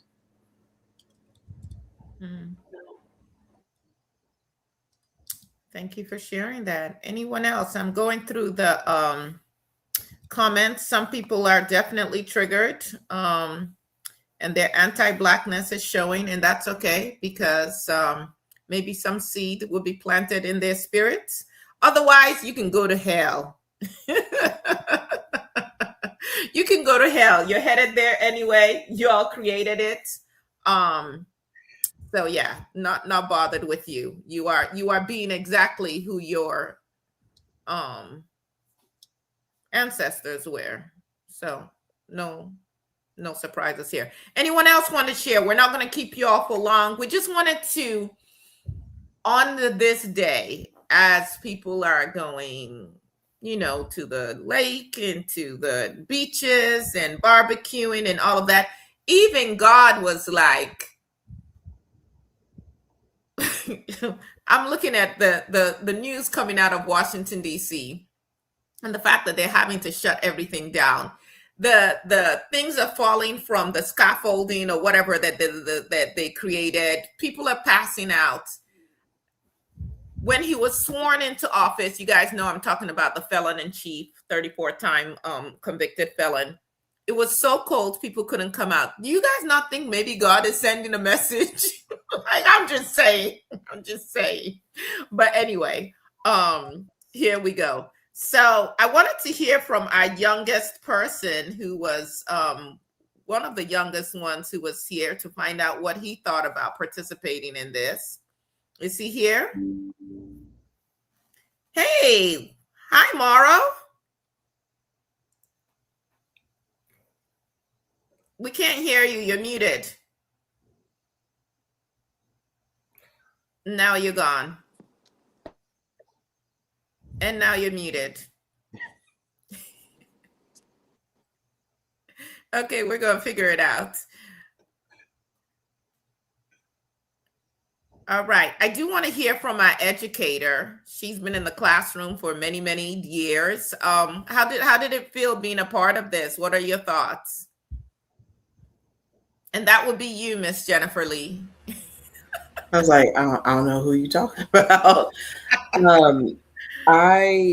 In reading it, I've looked at this a few times in my life, but in actually reading my particular section, I had pauses. They were not intended to be dramatic pauses. They were pauses more for emotional reasons because it resonates so deeply today. And specifically, I see the roots for the Black Lives Matter movement when at the bottom of page 8, it was saying some of these have wives and children dependent upon them for bread, but this of no account was made. And literally, Black Lives Matter. This is why we say Black Lives Matter. And just seeing that and realizing, you know, as an educator, I would talk about history, the history of education, and talk about, you know, discrimination and things like that. And I would show videos, and occasionally a student would fall asleep, wake up, and ask, wait, are we watching the news or are we watching something from the 50s? And I'm tired, and it's almost embarrassing to still be at a point where, are we watching the news or something from the 50s or something from the 1800s or something from so far ago? Because honestly, I feel like we keep going ahead a little bit and then going all the way back, and it's getting confusing for our children to understand when we read historical documents versus what they see on the news. It should not be almost the exact same thing verbatim. So it's almost an embarrassing kind of, we have got to make this planet better for our babies now. There's an urgency to make it stop now. And I'm glad you're raising that. And the unfortunate thing is that, well, first of all, your students are fortunate to have a teacher like you. But the unfortunate thing is that so many people are not even getting that basic level of exposure or understanding. So they don't even see when the things are coming out again. If you go back and look at Woodrow Wilson's time as president, a very racist man who was also president of Princeton University, an avowed racist, and look at the policies that he put into place in the federal government when he was president, you see those policies being replicated in Project 2025 and with this Trump regime. And so, you know, when we're sitting around and just like, oh, you know, or not paying attention at all, like, hello, people. So anyway, by the way, I'm going to put this out for those of you who might be interested in continuing to learn, grow, subscribe to this channel. And I think in 2 weeks, we're going to have the author of this book as our guest. Rethinking Freedom is usually on Monday mornings at 7 a.m., but you can always access the videos later. He wrote The Color of Law, A Forgotten History of How Our Government Segregated America. The government. So when they say, you know, why don't you pull yourselves up by your bootstrap? You know, we didn't own slaves. Like we need to understand our history. So Richard Rothstein is going to be with us on July 13th. And you can hear and see the research that has been done. All right, so let me see if we have our youngest person, and then please everybody else jump in as we get ready to wrap up here. Let me add you on. All right, so Maro, how old are you and how was it participating in this? I'm 11 and it was... When did you turn 11? March 22nd. Oh my goodness. Okay, I said you were 10. So Daniel was the youngest. Daniel is 10. All right, so Maro, what was it like being part of this? It was fun. I didn't really know what I was reading though. I appreciate your honesty. So when you were reading it though, did anything like stand out to you? Like what? Tell me about that. Well, I kind of understood some of it. Mm-hmm. Like when he was talking about that people, like they say that they have something to their name, but mm-hmm. they don't do what those people did. So what do you think he was trying to say? Did you understand any part about that?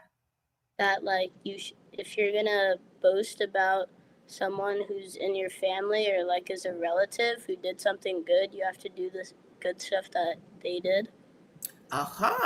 Okay. All right. So what do you think your assignment will be moving forward, having participated in this? I'm not really sure. Okay. Well, we'll ask your mama. What was the process like for you being part of this? Obviously, I've read this before. I think that, where we are, we don't celebrate July 4th. So this wasn't like a shift. And just educating Morrow over time as to the fact that 1776 many people, white males were free for the most part. And I think that's a conversation that is ongoing for us. Obviously, even just helping him understand why some of his friends who are Black or mixed race or Latino, and the disconnect with, he just asked me, I think you posted something about being apathetic. And so we talked about that, and just him trying to reconcile, why do people go to bat for America in such a way that continues the oppressive dynamic that we continue to live through, but even knowing the foundation of this country. So I think for him, slowly is just understanding that we were all colonized. That's just the reality. Whether you're here in America or you are on the continent, all Black people were colonized, and trying to reconcile why a lot of people of color and Black people still in many ways support and side with oppressive dynamics is something that is an ongoing conversation to reconcile. Because I think that's what he was trying to point out, is like your actions and your words are not aligning, and you're constantly in many ways pushing forward narratives or dynamics that continue to keep us bound. Thank you for sharing that. Tony, any comments? Yeah, well, one, I just want to say thank you for all the work that you do that we know about, and all the work that you do that we don't know about. It is humbling to sit amongst a group of people. I think it's really important. I'm a social worker and an author, and so thinking about, there's a power in organizing, there's a power in group dynamics, and I think we have to just do a better job of putting all the people in the rooms. And so for my young folks moving forward, know that there is power in you building relationships and exchanging information and learning in the group with friends that think differently than you and friends that think similar to you. I think it's incumbent upon us to continue to support the work that you're doing, Aya, and the work that we're all doing individually, so that we can make a greater impact collectively. And I also think it's important, reading through this, understanding your role in the stage of life that you're in. Unfortunately, as a social worker, I don't make a ton of money, but I understand in this system that in order to have some type of influence and support, we do need some type of revenue. So for my young, gifted, talented, and bright folks on this call, I want you to learn and grow. I want you to never be fearful of going to school or perfecting a trade or a skill so that you can earn some income, because you really can weld influence and support other people when you have a solid economic base. And I know that's not what we're talking about on here, but I do think it's important for you to develop yourself individually so that you can be stronger to support those collectively. And yes, I sit here, I don't know if it's a bit, not to minimize, but either bipolar or schizoaffective, because America's a system that I have benefited from. And folks that have looked like me have not benefited from it, and we've benefited simultaneously. So it's understanding, where do you fit within a system that was not designed for you? And we're steadily seeing that there are systems at play that are going to continuously make it not benefit you, but also you're still within the system. So how do you navigate holding these two things opposed with one another? And I think that is a lifelong process, and we just have to understand, as those, some of us on here can read, so that means that we benefit from this system. We have to think about our brothers and sisters that can't even get on here and read this this text. So yeah, that's just my thoughts, and I want to say thank you, Aya, for putting this together. And you all see right there why she is as amazing as I said she was, and why we should go and support her books as well. She's got great books for really people of all ages, but I'm looking at one across the room on my shelf that she wrote for kids that has this beautiful, adorable frog, but with such amazing. Take the Leap. Is that the title? The Scared Frog Takes the Leap. The Yes, Scared ma'am. Frog Takes the Leap. But such a powerful message for all of us, actually, not just kids, because there are many of us adults who are not taking the leap either. All right, so we'll just go around the circle really quickly, or rectangle, however you're seeing it on your end. Any final thoughts as we wrap up? And thank you so much to all of you who've watched, stayed on with us, shared, subscribed, all of that.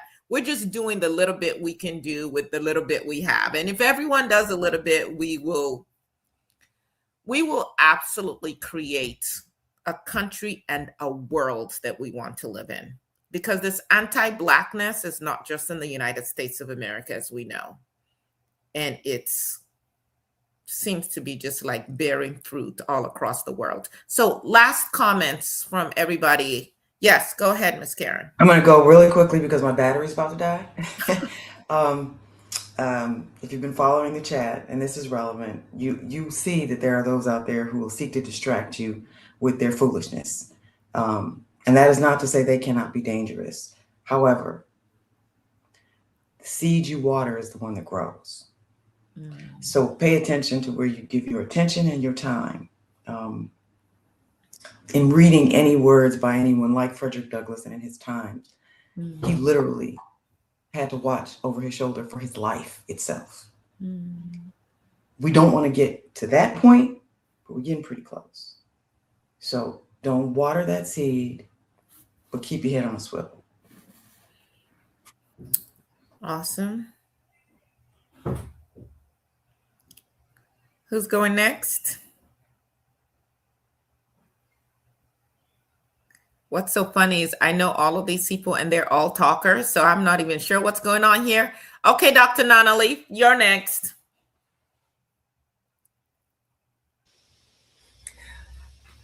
Once again, I'm still sitting with this. I read my part over and over, but to hear everyone else read their parts and the passion and the calmness that they put into their parts, I'm just still sitting with this. I'll probably be sitting with this for a couple of hours. So that's where I'm at right now. Yeah. It's, for me, it's still mind-boggling that if you know the history of Frederick Douglass, that he overcomes enslavement and then pursues his own education in such a way that he is able to write this back in 1852. And it's 2026, and some of us are like, well, what's that word again? How you say this word?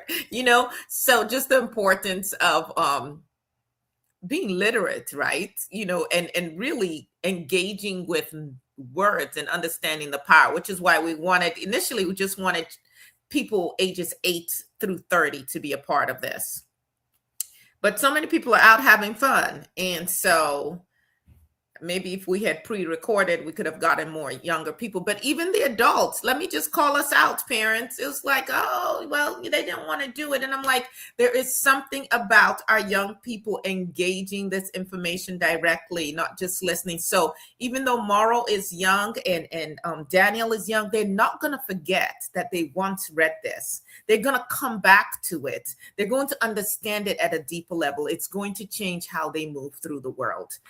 So anyway, I'll be sitting with it as well, and had been sitting with it because I had to like break it up amongst all the different readers. Yes, go ahead, Dr. Nanali. So the date that you said, 1852, I'm into genealogy. I'm telling y'all, I'm sitting with this. And one of my great grandmothers, she was free in 1850. She was a carpenter. I have it on record. And she was from Virginia. Okay, y'all. This is really a lot for me right now.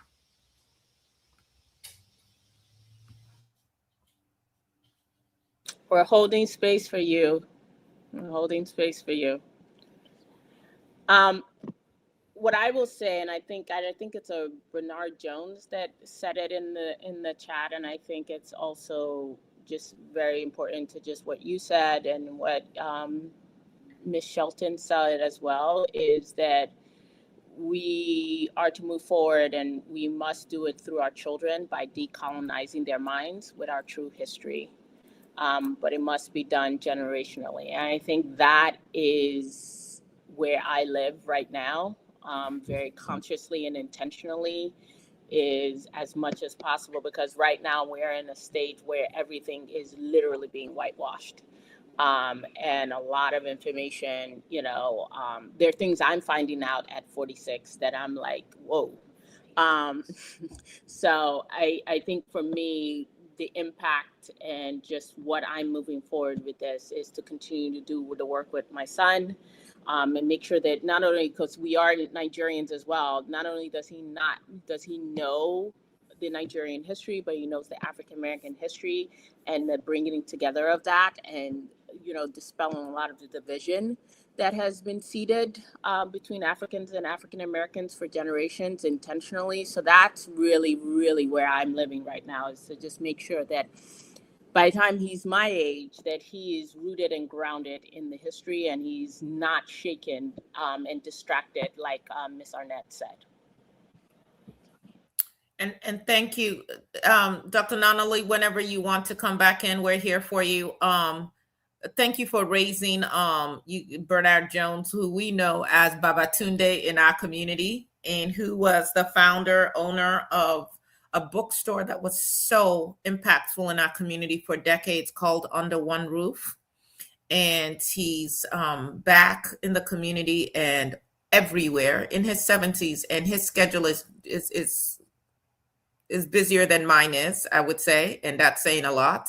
But you can just see his commitment to waking us all up, bringing us along, encouraging us wherever we may be. So thank you for noticing what he said about this needing to be intergenerational. He has definitely lived that for as long as I've known him and beyond. All right, let's hear from, again, Dr. Nonali, anytime you want to jump in. Let's hear from Kosi and then Jennifer, if you have any last words. I would just say I think that moments like this and spaces like these are very important in terms of like having these discussions about the reality of this country. As someone who is on the younger side myself, like I wouldn't say that I necessarily celebrate 4th of July, because I agree that like we were not all independent then, but there's always events and things going on and things that you can do. And so even when my mom asked me, I was like, I'm planning to go to this or planning to go to that. But I'm like, I think it's about making the space for both. And I think that that's sometimes like what I try to remember is like, you can talk about the real history, you can talk about all the improvements and progress that needs to be made.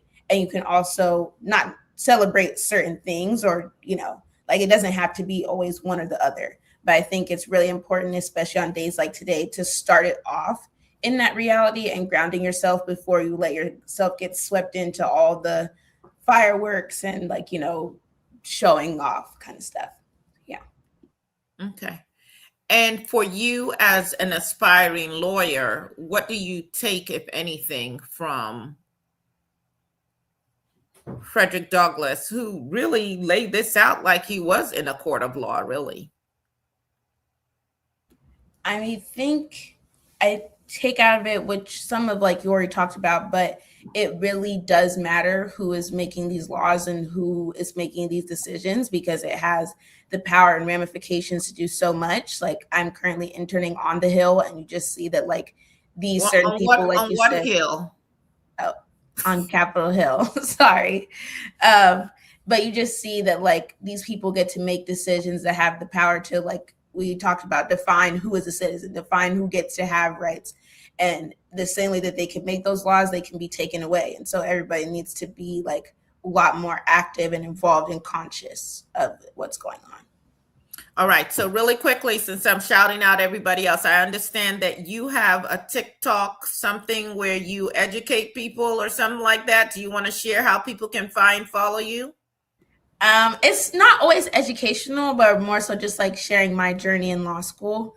But it's just, if you type in my name, you'll see me. CNL. Okay.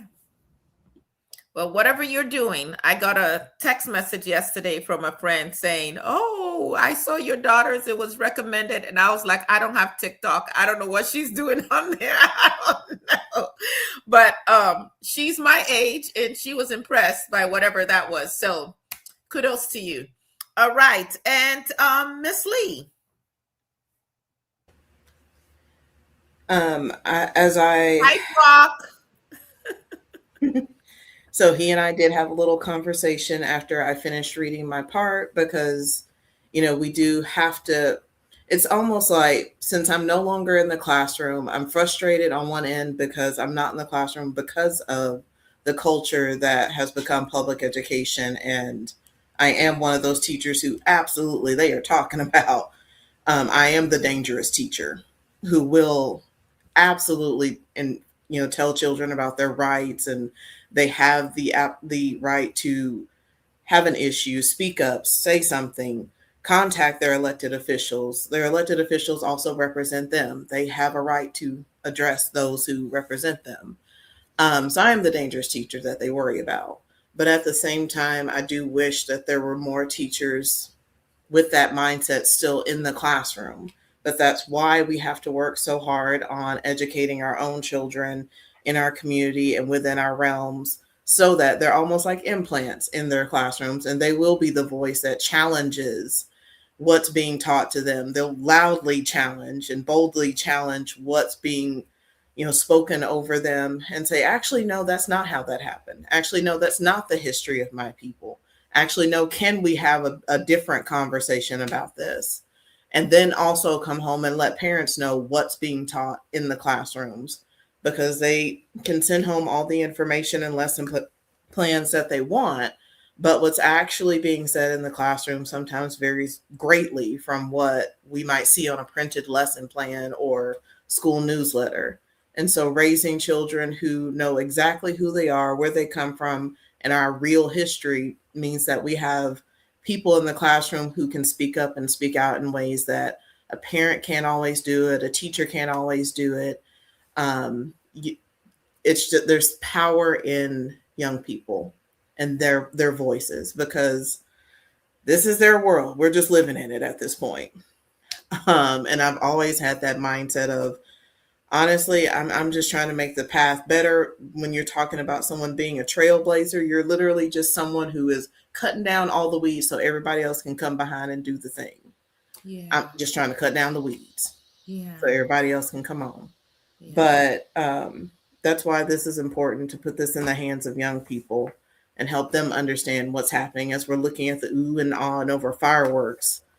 Let's talk about, well, what would that have meant from the cotton field to watch the fireworks? I've always had that question since I was young. What were all the people that look like me doing while all these people over here were celebrating freedom? And did no one feel awkward celebrating freedom in front of those they enslaved? Did no one feel awkward about that? So I've been having these thoughts for a while now, but thank you so much for this opportunity to participate.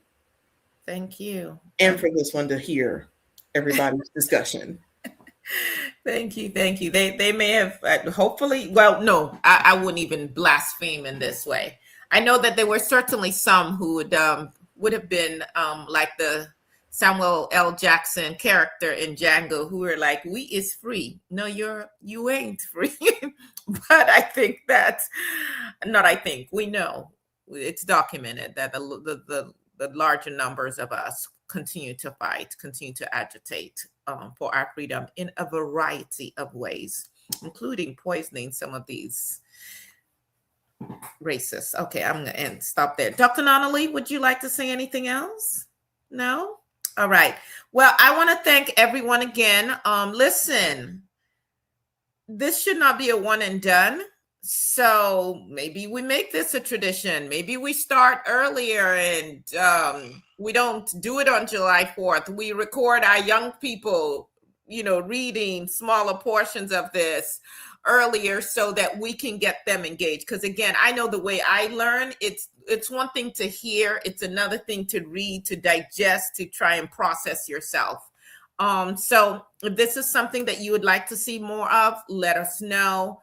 If you know young people that you would like to have engaged, we can start talking about it for next year. Let's do it. We are responsible. No one is coming to save us. And so for me, my thought process is always, what can I do?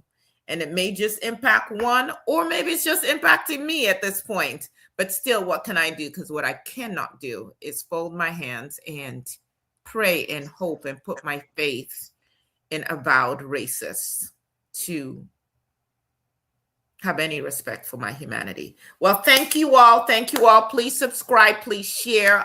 Come back. We are doing great work, I believe, at Rethinking Freedom every single week. If you've not listened to the conversation that we had with Kyle T. Mays, I was looking around to see if I had his book right here, The History of Afro-Indigenous People in the United States of America. That was last week. No, that was this Monday. Yeah, so we're still this week. Yeah, go back and listen to it. We had a conversation with Gerald Horne, the preeminent historian for the United States, if you ask me.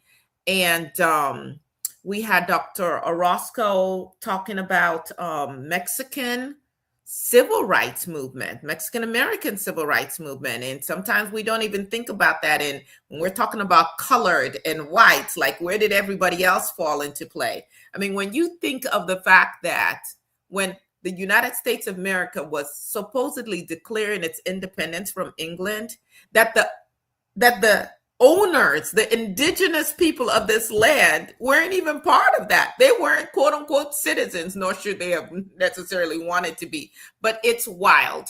And so the other thing we're also going to be doing on Rethinking Freedom is actually going through the Declaration of Independence. It's another document that we say we know about, but many of us have never read through. So we're going to be talking about the Declaration of Independence.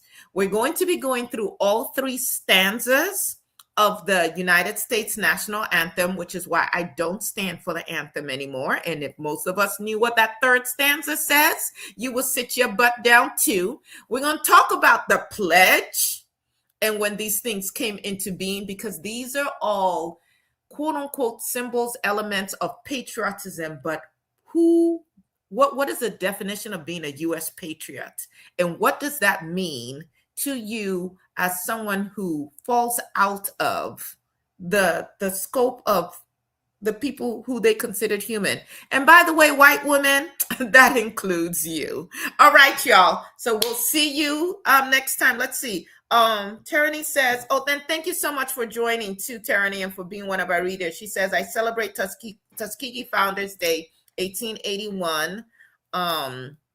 See a lot of thank yous. Yes, thank you to all of you. Thank you, thank you, thank you.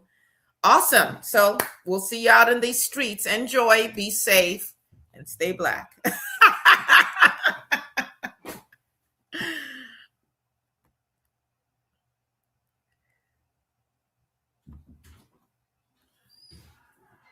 Good one.